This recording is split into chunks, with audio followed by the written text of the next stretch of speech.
আসসালামু আলাইকুম সুপ্রিয় শিক্ষার্থীরা, আজকে আমরা নবম দশম শ্রেণীর ইংলিশ 42 বই থেকে ইউনিট 6 লেসন 5 এর Bhutan the land of happiness যে প্যাসেজটি রয়েছে এটি আমরা বাংলা অর্থসহ পড়ব এবং এই প্যাসেজ শেষে এই প্যাসেজের যে কঠিন শব্দগুলো রয়েছে সেগুলো আমরা এক নজরে দেখব।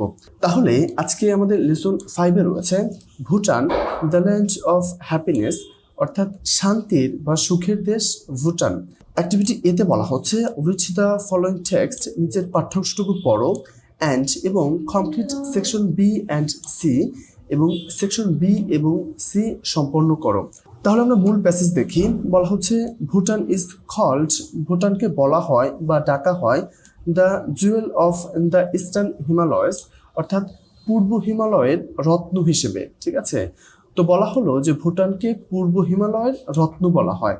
দিস স্মল, এই ছোট ল্যান্ডলকড কান্ট্রি এবং স্থলবেষ্টিত দেশ ইজ লোকেটেড, অবস্থিত along the southern slopes of the Himalayas range, অর্থাৎ হিমালয় পর্বতের দক্ষিণ যে ঢালু রয়েছে সেই ঢালু বরাবর অবস্থিত। বাউন্ডেড, অর্থাৎ বেষ্টিত by Tibet in the north, অর্থাৎ উত্তর দিক হতে তিব্বত দ্বারা বেষ্টিত, and India from the other sides, এবং অন্য সব দিক হতে ভারত দ্বারা বেষ্টিত। সো এখানে আমরা দেখলাম যে এই ছোট স্থলবেষ্টিত দেশটি হিমালয় পর্বতমালার দক্ষিণ ঢাল বরাবর অবস্থিত। এর উত্তরে তিব্বত এবং অন্য সব দিকে ভারত দ্বারা বেষ্টিত।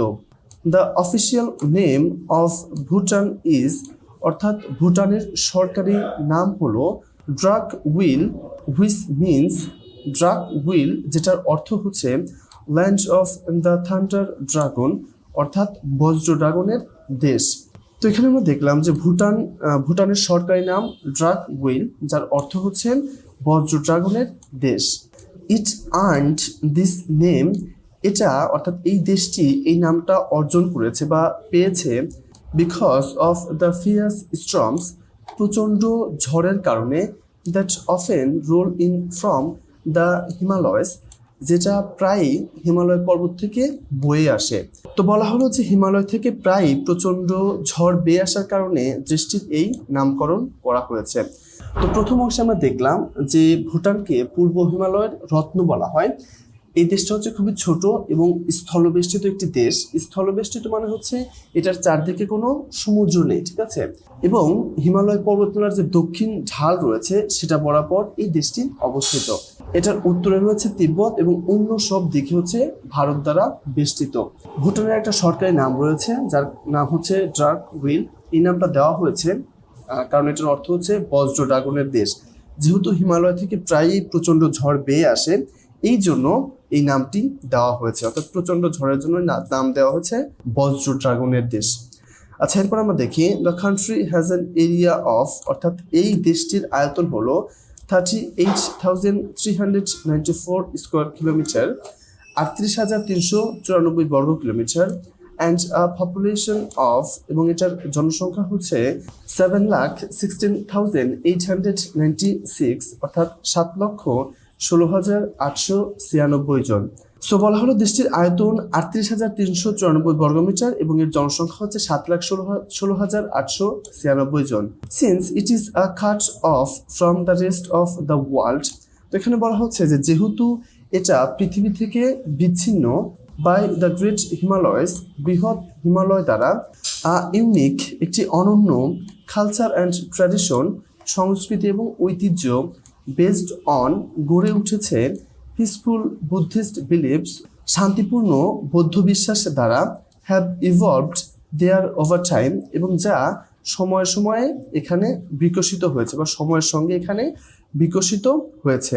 তো এখানে আমরা দেখলাম যে বৃহৎ হিমালয় পর্বত দ্বারা বিশ্বের অন্যান্য যে অংশ সেটা থেকে হচ্ছে এই দেশটি বিচ্ছিন্ন রয়েছে, যে কারণে শান্তিপূর্ণ বৌদ্ধ বিশ্বাসের ভিত্তিতে একটি অনন্য সংস্কৃতি ও ঐতিহ্য সময়ের সঙ্গে বিকশিত হয়েছে। সো এরপর দেখি ভুটানিজ মেন ওয়ার গো, ভুটানের পুরুষরা গো পরিধান করে, নি লেন্থ রফ, একটা হাঁটু পর্যন্ত লম্বা আলখাল্লা, অ্যান্ড, এবং উইমেন ওয়ার কিরা, এবং মহিলারা কিরা পরিধান করে, শিট লাইক ক্লোথ পিস, একটা চাদরের মতো কাপড়ের পোশাক, ঠিক আছে। সো এখানে আমরা দেখলাম যে ভুটানের পুরুষরা গো নামে হাঁটু পর্যন্ত লম্বা একটি আলখেল্লা পরেন এবং নারীরা কিরা নামে চাদরের মতো এক ধরনের পোশাক পরেন।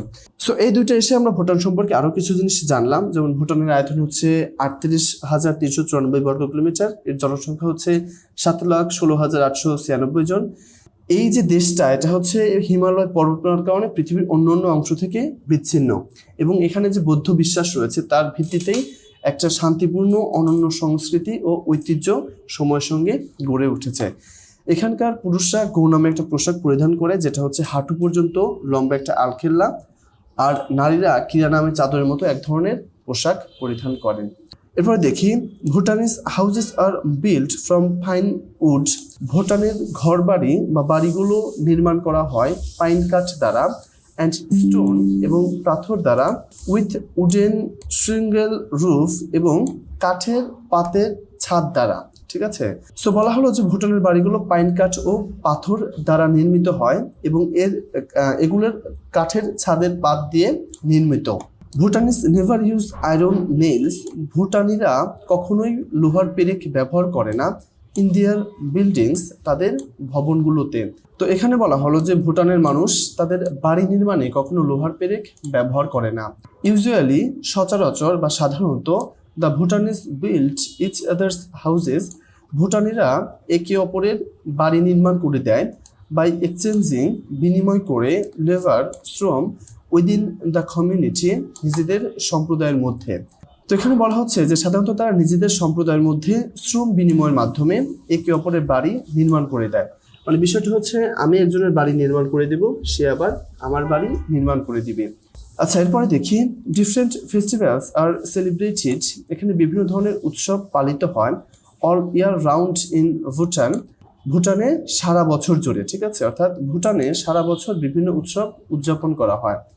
কালারফুল মাস্কস অর্থাৎ রঙিন মুখোশ are used in the festivals.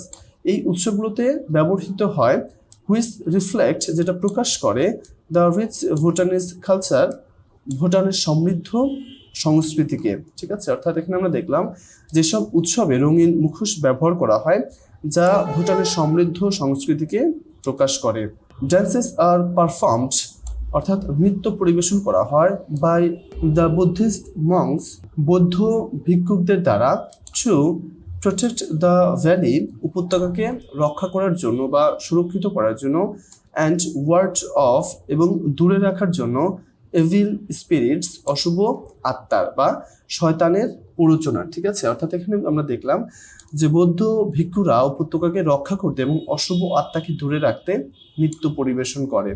The main religious festival is called, অর্থাৎ ভুটানের যে প্রধান ধর্মীয় উৎসব রয়েছে সেটাকে বলা হয় বা ডাকা হয় সেচু, সেচু নামে, ঠিক আছে। অর্থাৎ ভুটানের প্রধান ধর্মীয় উৎসবের নাম Tshechu. The teaching of lord Buddha are enacted, অর্থাৎ গৌতম বুদ্ধের শিক্ষা মঞ্চস্থ করা হয় থ্রো মাস্ক ড্যান্সেস, অর্থাৎ মুখোশ নৃত্যের মধ্য দিয়ে, ফর 3 to 5 days, অর্থাৎ 3 থেকে 5 দিন ধরে, in the courtyard of the monasteries, বৌদ্ধ বিহারের যে প্রাঙ্গণ রয়েছে সেখানে। সেখানে বলা হলো যে এই উৎসবে 3 থেকে 5 দিন ধরে বৌদ্ধ বিহারের প্রাঙ্গণে মুখোশ নৃত্যের মাধ্যমে গৌতম বুদ্ধের শিক্ষা মঞ্চস্থ করা হয়।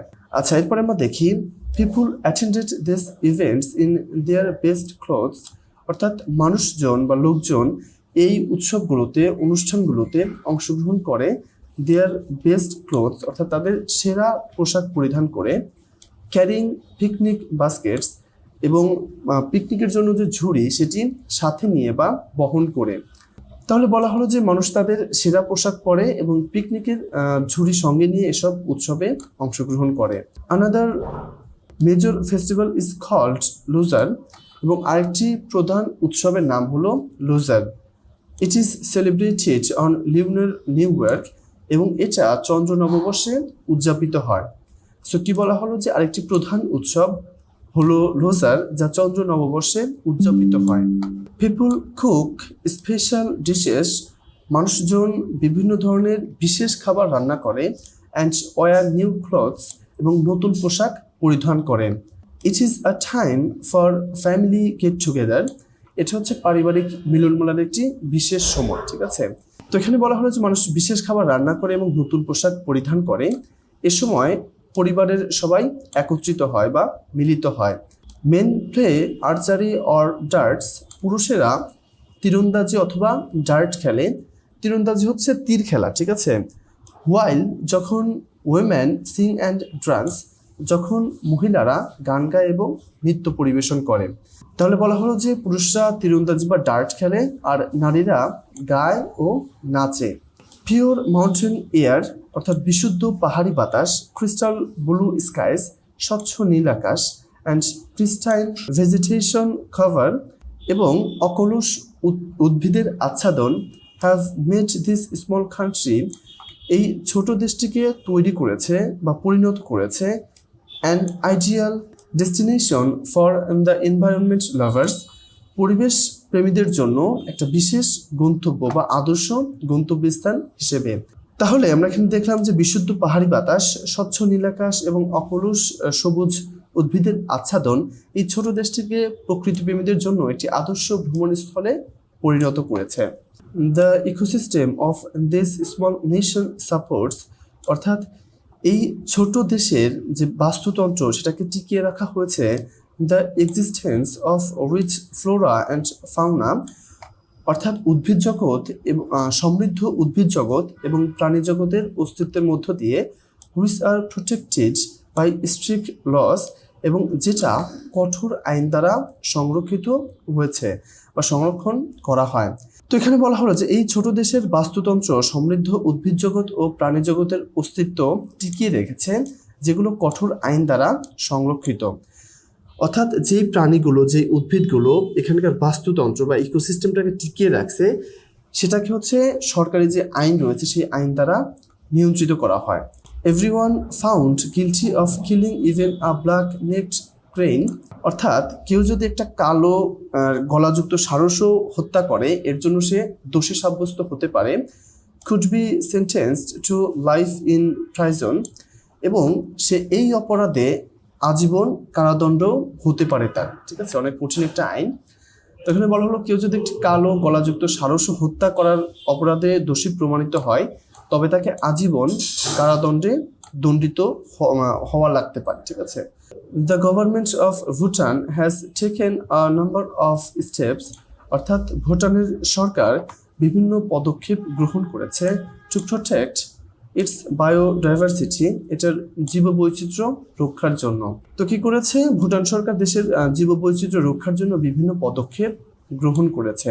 Bhutan is the first country, Bhutan হচ্ছে প্রথম দেশ ইন দ্য ওয়ার্ল্ড, বিশ্বের, উইথ স্পেসিফিক কনস্টিটিউশনাল অব্লিগেশন, যেটাতে সাংবিধানিকভাবে নির্দিষ্ট কিছু বাধ্যবাধকতা রাখা হয়েছে অন ইটস পিপল, এটার মানুষজনের জন্য বা এই দেশের মানুষজনের জন্য, টু প্রোটেক্ট দ্য এনভায়রনমেন্ট, পরিবেশ রক্ষার জন্য। সো এখানে বলা হলো যে পরিবেশ রক্ষার বিষয়ে নাগরিকদের জন্য নির্দিষ্ট সাংবিধানিক বাধ্যবাধকতা রয়েছে এমন বিশ্বের প্রথম দেশ হলো ভুটান।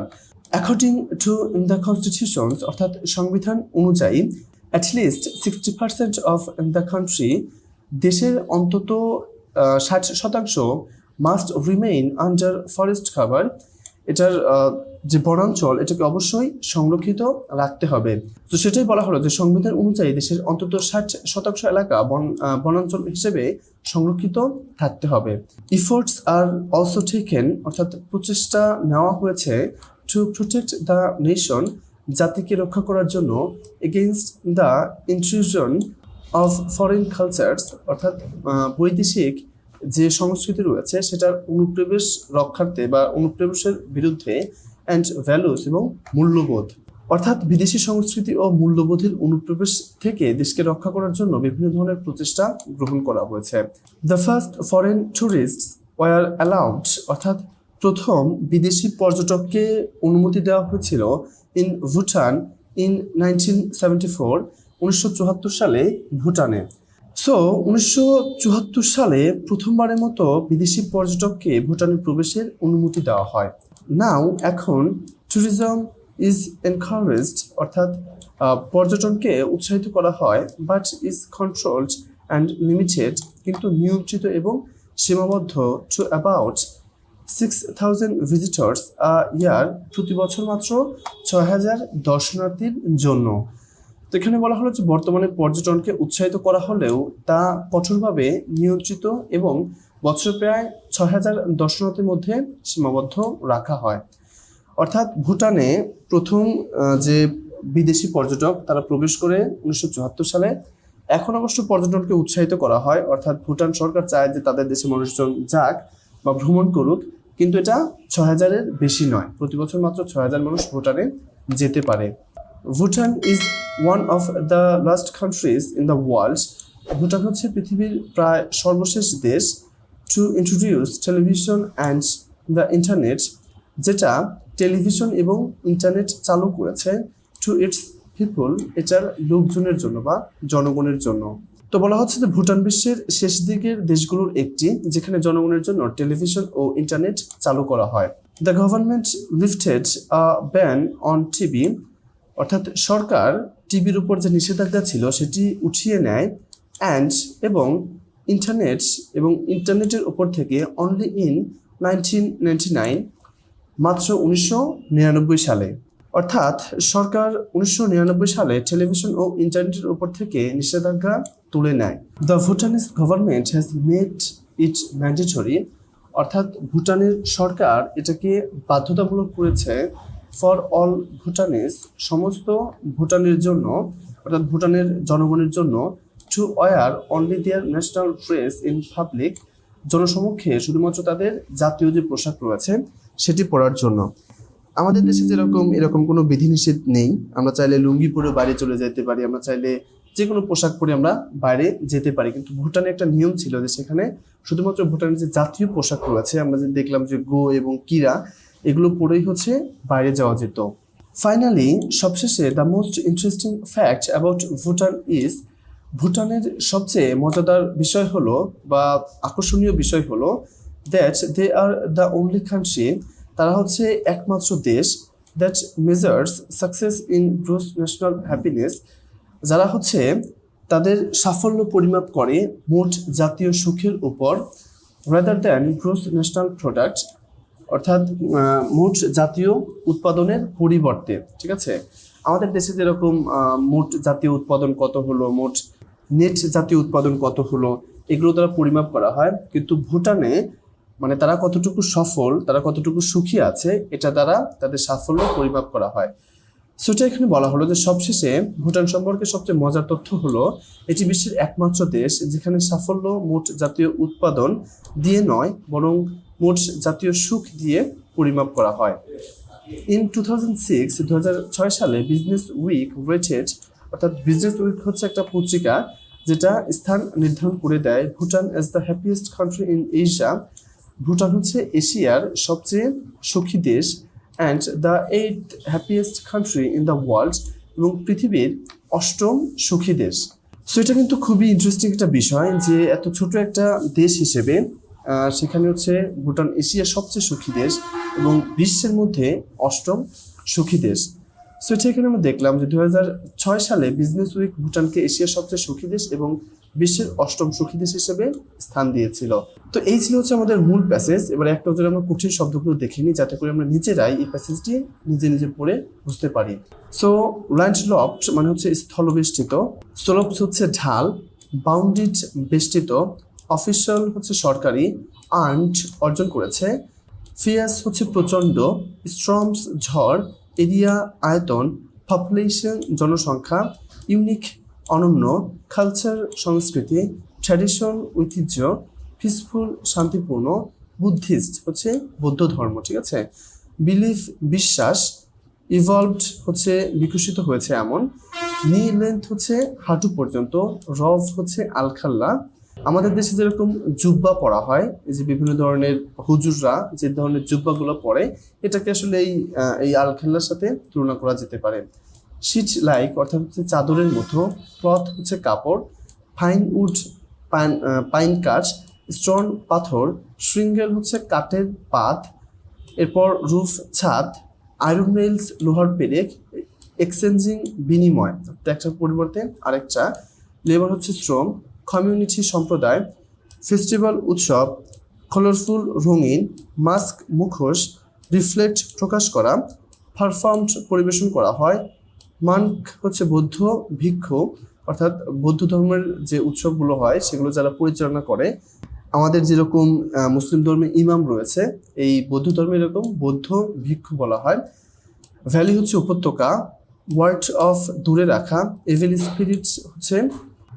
স্পিরিটস অশুভ আত্মা, রিলিজিয়াস ধর্মীয়, টিচিং শিক্ষা, ইনঅ্যাক্টেড মঞ্চস্থ করা হয়। কোর্টইয়ার্ড প্রাঙ্গণ, মনাস্টারি বৌদ্ধ বিহার, লিউনার হচ্ছে চন্দ্র, গেট টুগেদার পারিবারিক মিলন মেলা বা যে কোনো ধরনের মিলন মেলাই হতে পারে, এটা বন্ধুদের মিলন মেলা হতে পারে। আর্চারি তীরন্দাজি, পিওর বিশুদ্ধ, ক্রিস্টাল ব্লু স্কাইস অর্থাৎ স্বচ্ছ নীলাকাশ, ক্রিস্টাইন অকলুস, ভেজিটেশন কভার অর্থাৎ উদ্ভিদের আচ্ছাদন, আইডিয়াল আদর্শ, ডেস্টিনেশন গন্তব্য, এনভায়রনমেন্ট পরিবেশ, ইকোসিস্টেম হচ্ছে বাস্তুতন্ত্র, সাপোর্টস হচ্ছে টিকিয়ে রাখে বা সহায়তা করে, এক্সিস্টেন্স অস্তিত্ব, ফ্লোরা উদ্ভিদ জগৎ, ফাউনা প্রাণী জগৎ, প্রোটেক্টেড সংরক্ষিত, স্ট্রিক্ট কঠোর, ল আইন, গিলটি দোষী, ব্ল্যাক নেক ক্রেন হচ্ছে কালো সারসযুক্ত, কালো কলাযুক্ত সারস, সেন্টেন্স হচ্ছে দণ্ডিত, প্রাইজন কারাগার, গভর্নমেন্ট সরকার, স্টেপস পদক্ষেপ, বায়োডাইভার্সিটি জীববৈচিত্র্য, কনস্টিটিউশনাল সাংবিধানিক, অব্লিগেশন বাধ্যবাধকতা, অ্যাটলিস্ট অন্তত, ফরেস্ট কাভার হচ্ছে বনাঞ্চল, এরপর এফোর্ট প্রচেষ্টা, এগেইনস্ট বিরুদ্ধে, ইন্ট্রুশন হচ্ছে অনুপ্রবেশ, ফরেইন বিদেশি, ভ্যালুস মূল্যবোধ, ট্যুরিস্ট হচ্ছে পর্যটক, অ্যালাউড অনুমতি দেওয়া হয়েছে, ট্যুরিজম পর্যটন, এনকারেজড উৎসাহিত করা হয়, কন্ট্রোলড নিয়ন্ত্রিত, লিমিটেড সীমাবদ্ধ, ভিজিটর দর্শনার্থী, ইন্ট্রোডিউস চালু করা হয় বা পরিচিত করা হয়, রেটেড হচ্ছে স্থান নির্ধারণ করে অর্থাৎ রেট দেওয়া হয়, ইন্টারনেট এটা আমরা সবাই জানি, লিস্টেড তুলে নেওয়া বা উঠিয়ে নেওয়া, ব্যান নিষেধাজ্ঞা, ম্যান্ডেটরি বাধ্যবাধকতামূলক, ন্যাশনাল ড্রেস জাতীয় পোশাক, ফ্যাক্ট বিষয় বা তথ্য, মেজার্স হচ্ছে পরিমাপ করে, সাকসেস সাফল্য, গ্রোস ন্যাশনাল হ্যাপিনেস মোট জাতীয় সুখ, এরপর হচ্ছে গ্রোস ন্যাশনাল প্রোডাক্ট মোট জাতীয় উৎপাদন। তো শিক্ষার্থীরা এই ছিল আমাদের আজকের ভিডিও। আশা করি ভিডিওটি তোমাদের কাজে দিয়েছে। যদি ভিডিওটি ভালো লাগে থাকে তাহলে অবশ্যই লাইক, কমেন্ট এবং সাবস্ক্রাইব করতে ভুলো না। দেখা হবে অন্য একটি ভিডিওতে, এবং পরবর্তীতে কোন লেসনের উপর ভিডিও চাও সেটি কিন্তু কমেন্ট করে জানাতে পারো।